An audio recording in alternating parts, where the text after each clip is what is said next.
I'm watching the audience, and I do that all my life long when I work with students. You had everyone's rapt attention, so thank you, sir. We do have some questions that have been submitted, and I'd like to start with this first one, if we may. Knowing that using a Kurdish army militia would hurt relations with Turkey, why would that be done? Isn't it more important to keep the positive relationship with Turkey?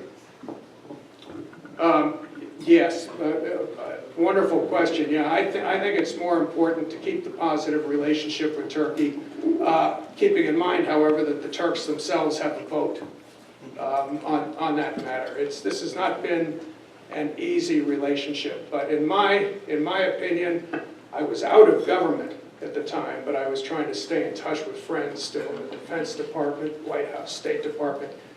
The United States almost sleepwalked into the relationship with this militia.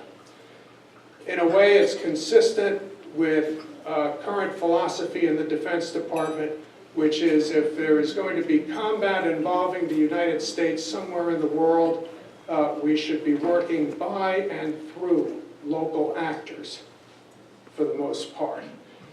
A Kurdish village was besieged by ISIS in the fall of 2014, Syrian town, Kurdish. The United States intervened with Air Force and Naval Aviation to hit ISIL hard.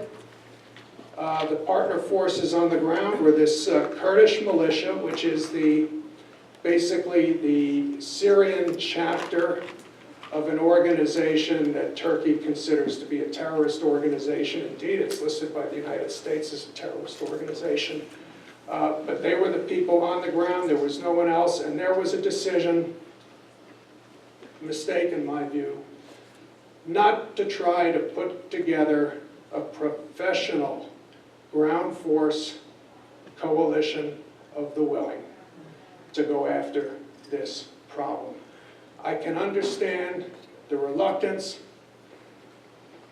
As a veteran myself, I am no enthusiast for looking for additional missions for the 1% of our citizenry that involves itself in uniform in defense of our country. I'm not an enthusiast for that at all. There would have had to have been some American skin in the game. That would have been unavoidable. Maybe American command. But by not pursuing it that way, we've had this crisis with Turkey. Now you've got Syrian Kurds operating in non-Kurdish areas where there is all kind of resentment building up.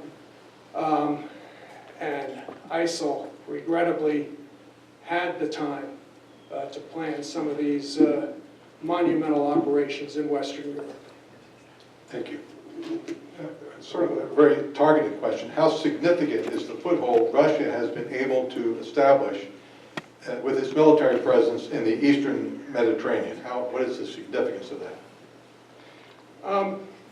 I think the Russian Federation has had a significant impact, certainly, on the fighting in Syria.